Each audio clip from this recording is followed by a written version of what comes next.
What if the serpent in Eden was never a snake at all, but one of the Watchers, a being from another realm who chose knowledge over obedience?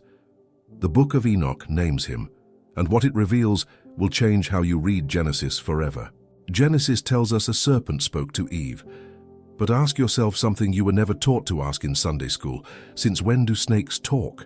Since when does a reptile understand the mind of God well enough to twist his words with surgical precision? The Hebrew word used for this creature, nachash, doesn't simply mean snake. Scholars who have spent decades with the original text will tell you it carries a deeper root, one tied to shining, to divination, to a being that gleams like polished bronze. That is not the language used to describe an animal crawling through the dust. That is the language used to describe something that once stood upright, radiant, and terrifyingly intelligent. Think about how strange this actually is once you slow down and read it plainly. No other animal in the garden speaks. No other animal reasons, negotiates, or quotes theology back to its creator's own command. Eve does not react to the serpent the way a person reacts to a startling animal encounter.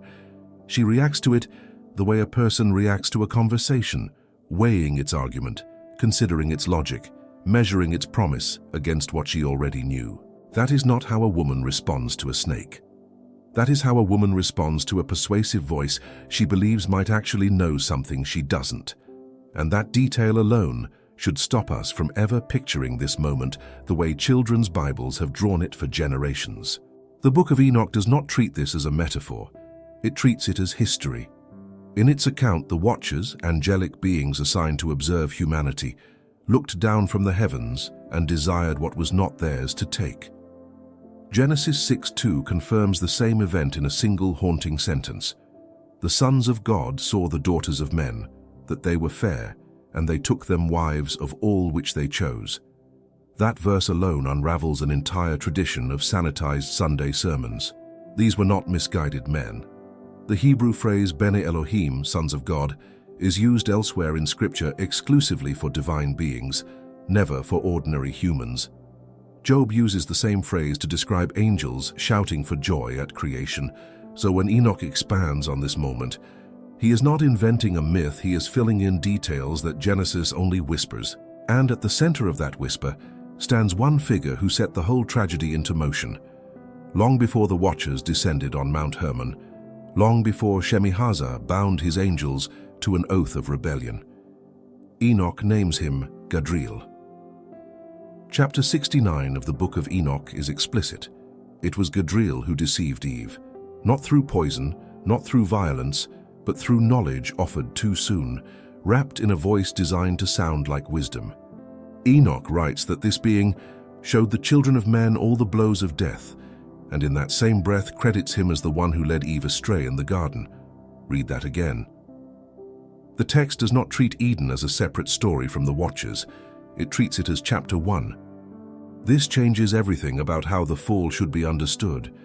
We were taught that a curious woman and a talking snake explain the entire tragedy of human suffering.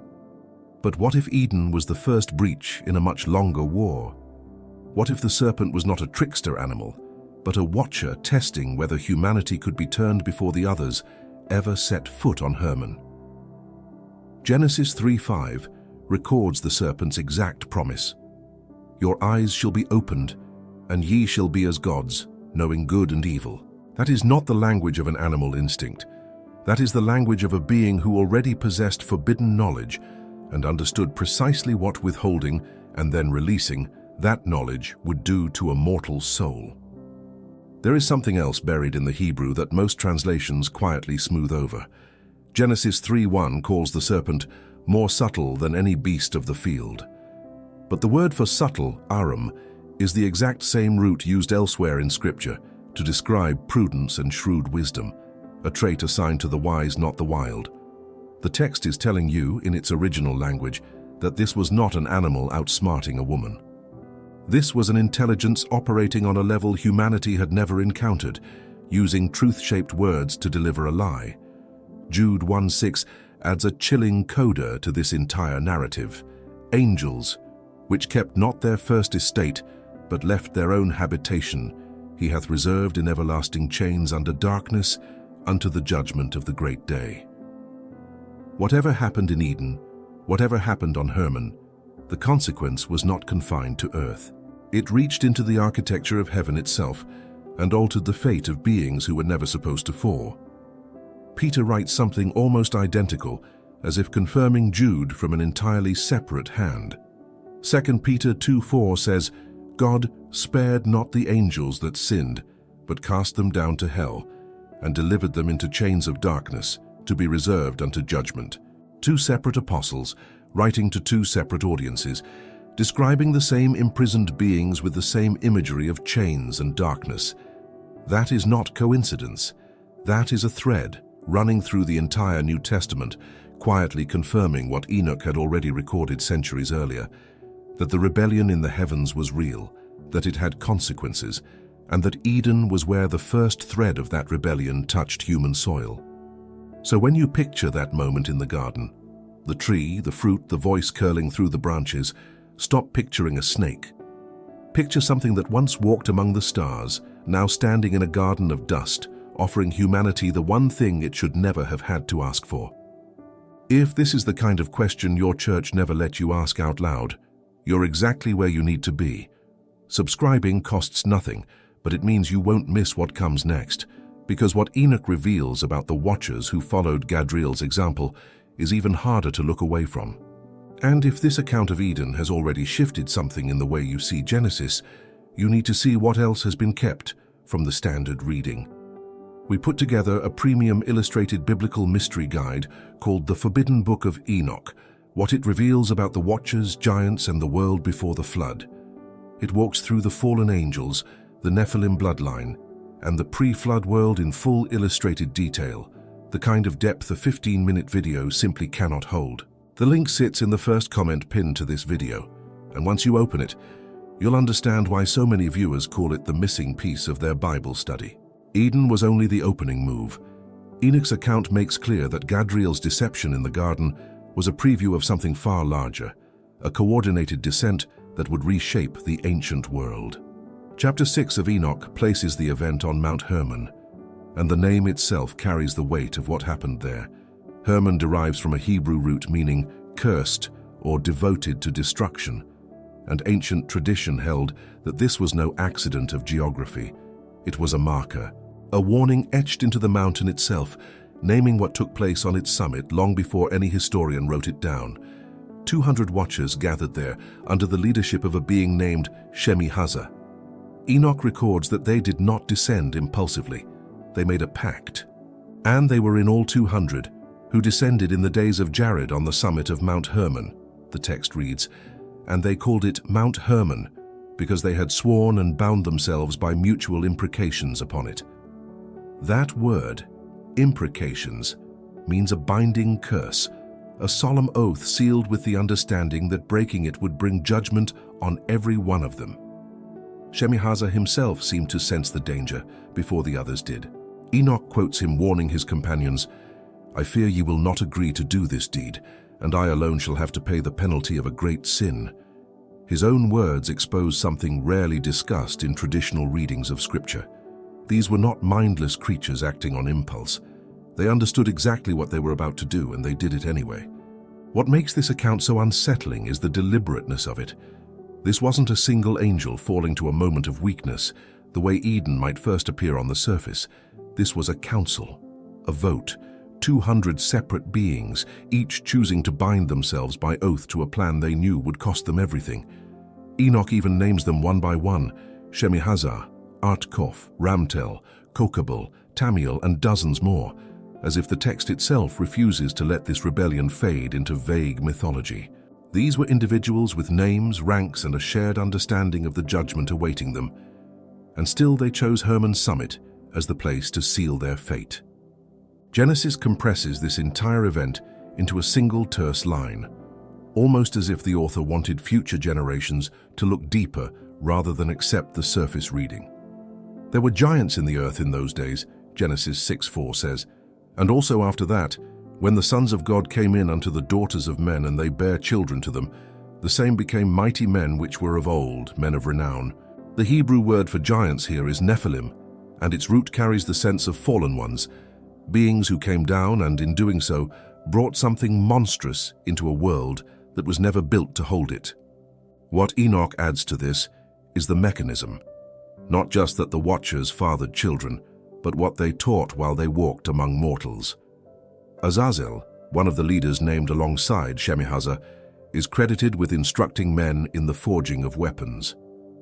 Azazel taught men to make swords and knives and shields and breastplates, Enoch writes, and made known to them the metals of the earth and the art of working them. Before this moment, humanity had no framework for organized warfare on this scale. Enoch is describing the birth of something the world had never seen, not gradual invention through trial and struggle, but knowledge handed down all at once from beings who should never have shared it. The corruption did not stop at weaponry.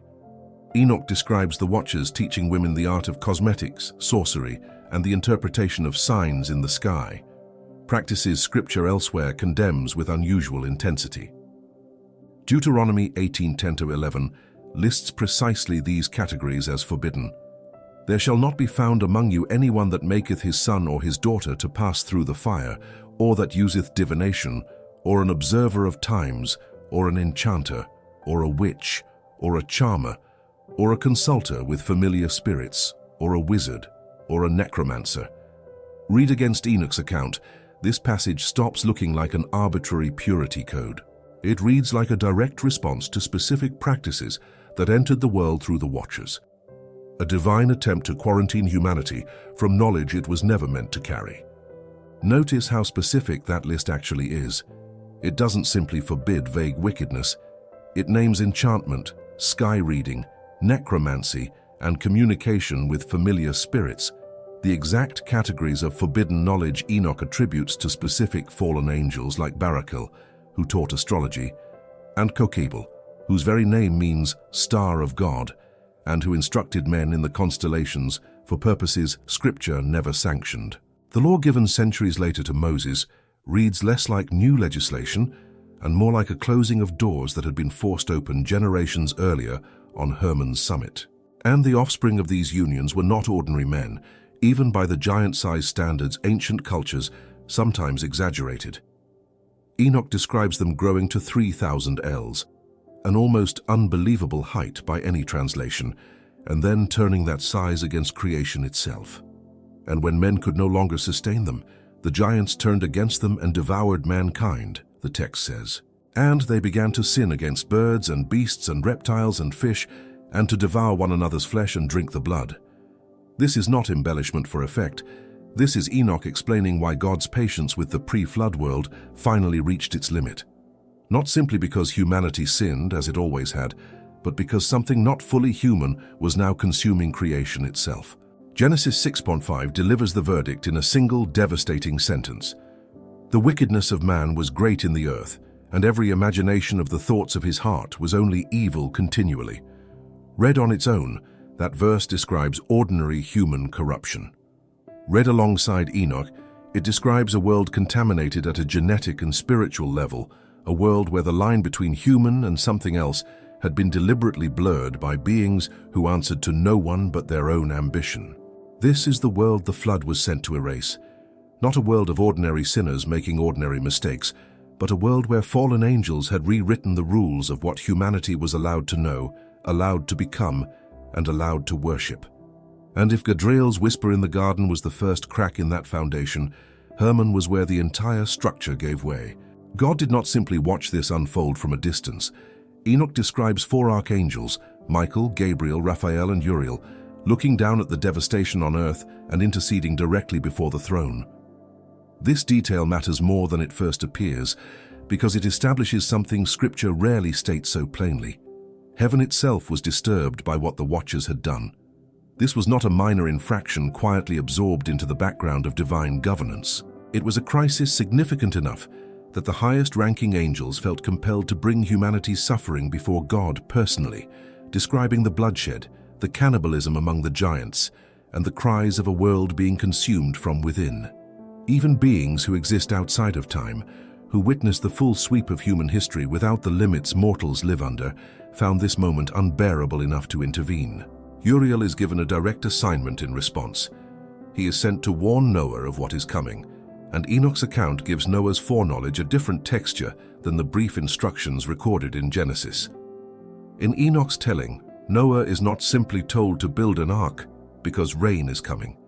He is told the full scope of what is about to happen, that the earth itself is being cleansed of a corruption that has spread into its very bloodstream.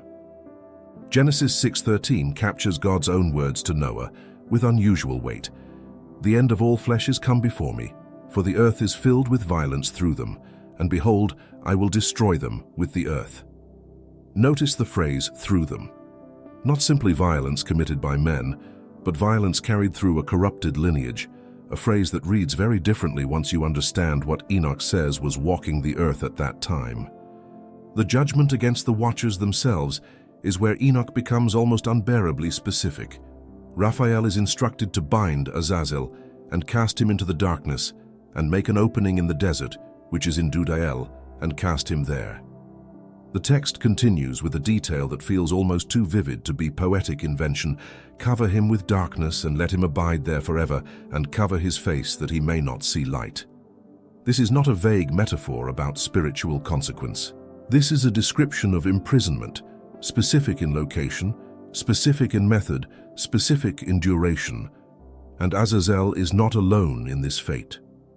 Enoch records that all the watchers who followed Shemi-Hazar were bound in a similar manner, held beneath the earth or in darkness, awaiting what the text calls the great day of judgment. Jude, writing in the New Testament centuries later, appears to be drawing directly from this exact tradition. Jude 1:6 describes angels which kept not their first estate, but left their own habitation, now held in everlasting chains under darkness unto the judgment of the great day. The language is almost a direct echo of Enoch's own words. Chains, darkness, a reserved judgment still waiting to be executed. This is one of the clearest points of connection between Enoch and the canonical New Testament, and it is why the early church, before Enoch fell out of common circulation in the West, treated the text as a legitimate and authoritative witness to events only briefly mentioned in Genesis. But judgment on the watchers did not end their offspring's story. Enoch describes the spirits of the Nephilim continuing to exist even after their physical bodies were destroyed in the flood, wandering the earth as evil spirits, causing affliction, corrupting, tempting, and warring against mankind, without incurring judgment until the great judgment.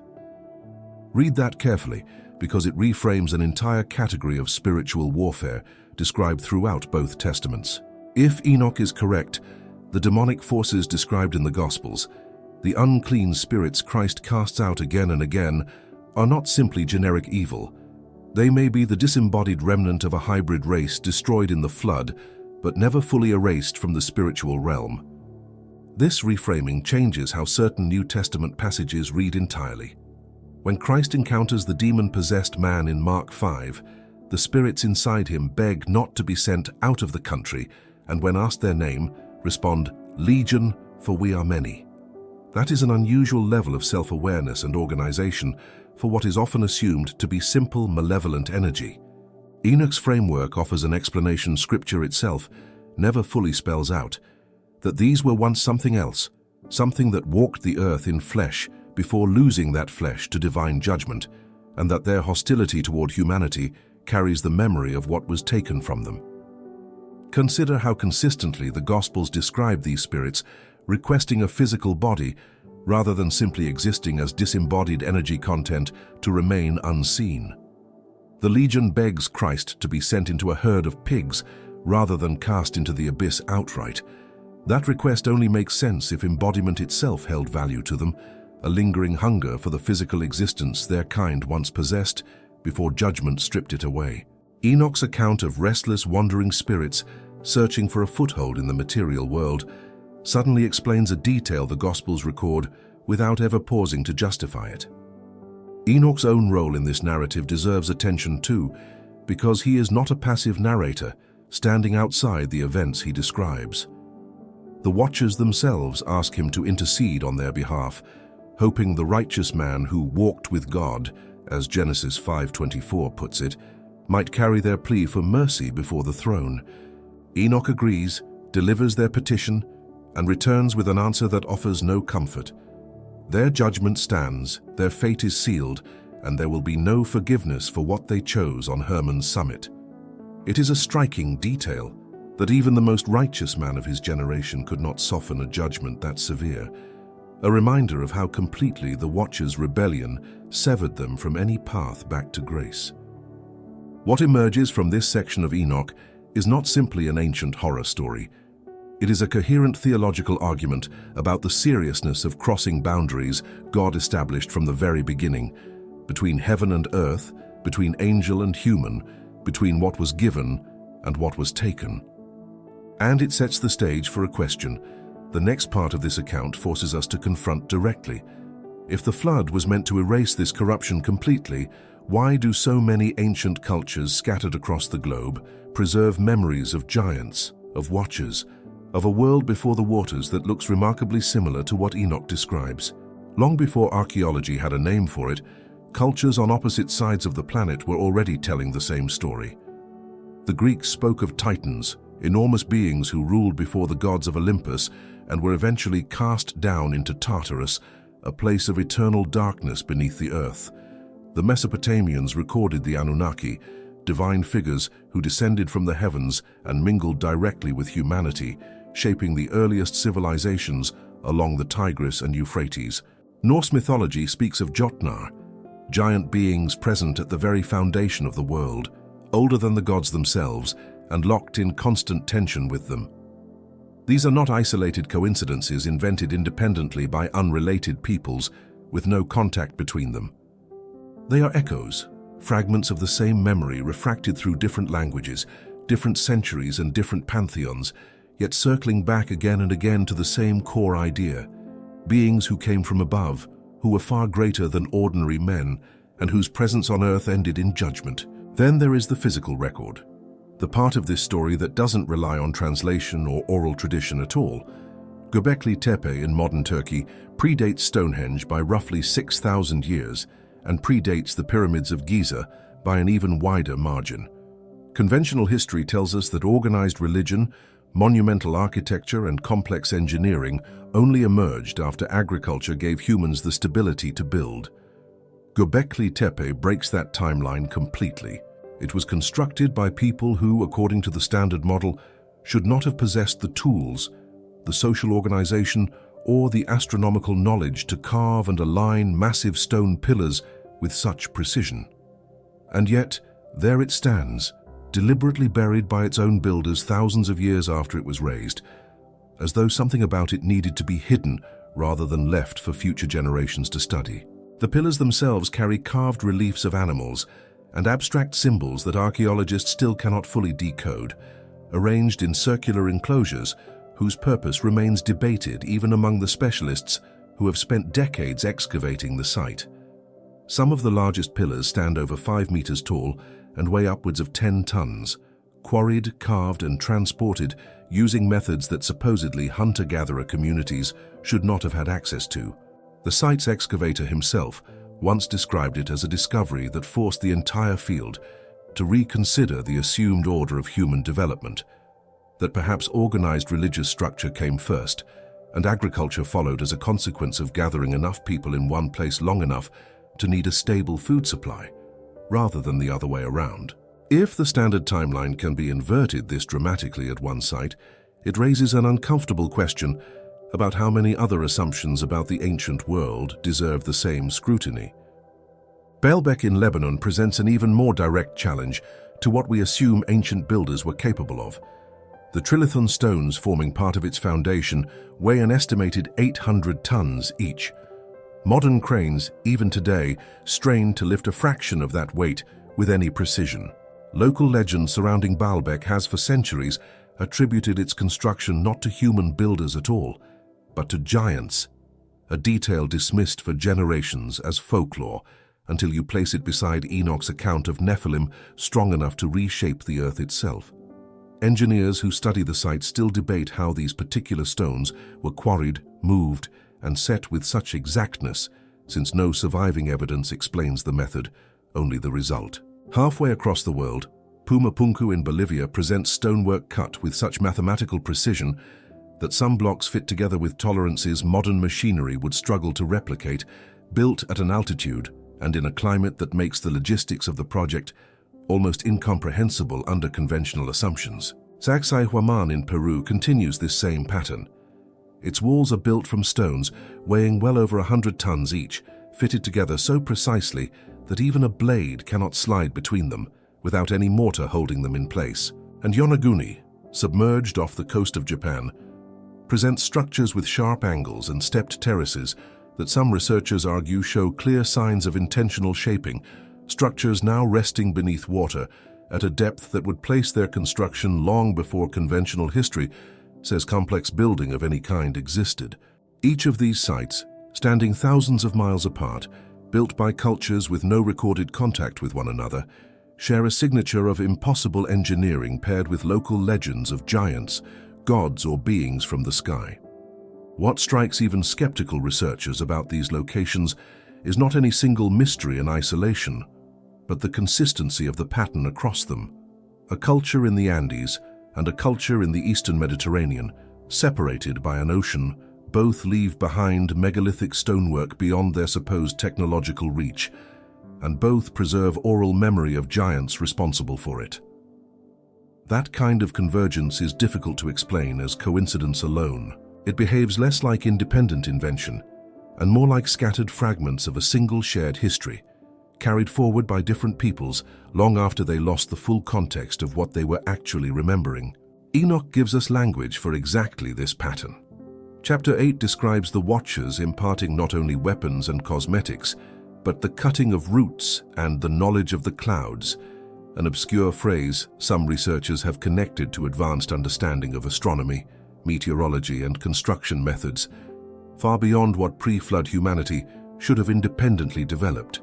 If beings with knowledge from beyond the created order really did walk among early humanity, teaching skills that took ordinary civilization thousands of additional years to rediscover on its own, these impossible sights stop looking like anomalies. They start looking like fingerprints. Psalm 82:1 offers a verse that fits uncomfortably well into this picture, one theologians have wrestled with for centuries. God standeth in the congregation of the mighty, he judgeth among the gods. Most modern readers assume gods here is simply poetic language for human rulers, but the Hebrew word used Elohim is the same word used elsewhere for genuine divine beings, and ancient Israelite cosmology did operate with the concept of a divine council, spiritual beings under God's authority, some of whom, according to this exact framework, apparently rebelled against the order they were meant to uphold. What Enoch offers, when placed beside these scattered global traditions and these impossible stone structures, is not proof in the way modern science demands proof. It is something rarer and in some ways more unsettling, a coherent explanation that ties together dozens of disconnected fragments other frameworks have never managed to fully account for. Every culture remembers giants. Every ancient site raises questions conventional history cannot fully answer. And at the center of it all sits a text the modern church quietly set aside, even as it kept whispering the same warning across every civilization that came after it. Something walked this earth before the flood that we were never meant to forget. Christ's own words tie this ancient account directly to the future, and once you understand what Enoch describes, his warning in Matthew 24:37 carries a weight most sermons never fully unpack. But as the days of Noah were, he says, so shall also the coming of the Son of Man be. He is not simply saying people will be sinful again before his return.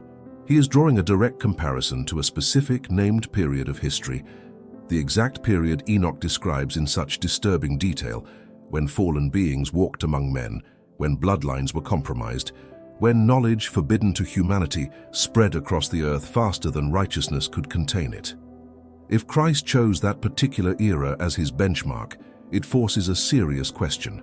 What, precisely, is supposed to return before he does?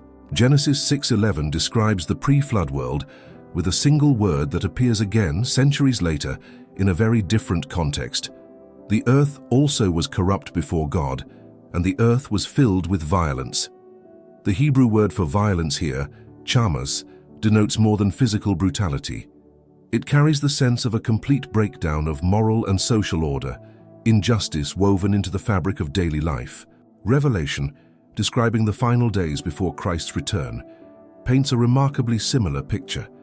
A world where deception operates openly, where false signs and wonders lead many astray, and where humanity's relationship to spiritual authority becomes as confused and corrupted as it was in the days Enoch describes. Paul offers a passage in Ephesians that reads almost like a direct commentary on everything Enoch has laid out. Ephesians 6:12 states plainly, "We wrestle not against flesh and blood, but against principalities, against powers, against the rulers of the darkness of this world, against spiritual wickedness in high places." That final phrase, high places, is not incidental. Throughout the Old Testament, high places were specific locations, elevated ground, mountains, hilltops, associated repeatedly with false worship, idolatry, and spiritual corruption. Mount Hermon itself was later venerated by pagan cultures as sacred ground, home to shrines built in the very location Enoch says the Watchers first descended. Paul's language suggests the spiritual battle he describes is not abstract. It is tied to actual geography, actual history, actual locations where rebellion against God took root and never fully let go. Daniel adds another layer that few readers connect to this larger narrative. In Daniel 10, an angel is delayed 3 full weeks in delivering a message to Daniel, explaining that he was opposed by the prince of the kingdom of Persia, until Michael, one of the chief princes, came to help him. This passage describes an actual conflict occurring in the spiritual realm, powers assigned to specific nations, actively resisting the will of God being carried out on earth. If fallen spiritual beings hold this kind of influence and organization, operating with names, ranks, and territorial authority, the way Enoch describes the Watchers organizing themselves under Shemi-Hazza, then the entire framework of spiritual warfare described throughout Scripture takes on a far more literal, far more structured shape than most modern readers have been taught to imagine. This is not a fringe reading forced onto the text. Early Jewish and Christian commentators regularly understood spiritual authority in exactly these territorial terms, with specific fallen powers assigned to specific regions and peoples, resisting the work of God with organized, sustained opposition, rather than scattered, random temptation. Daniel's angel does not describe a single skirmish. He describes weeks of active resistance from an entrenched power, finally broken only when reinforcement arrived. That is warfare with structure, chain of command, and territory, precisely the kind of organized rebellion Enoch attributes to Shemi-Hazza's original 200, and precisely the kind of ongoing conflict Paul describes still raging in Ephesians, long after the flood was supposed to have settled the matter. There is a reason the Book of Enoch, despite being quoted directly in Jude and clearly influencing multiple New Testament writers, was gradually excluded from most Western biblical canons. Some scholars point to its uncomfortable specificity. Names, locations, mechanisms of corruption spelled out in detail, Genesis only hints at. Others point to councils centuries after Christ, making canonical decisions shaped as much by politics and available manuscripts as by pure theological consensus.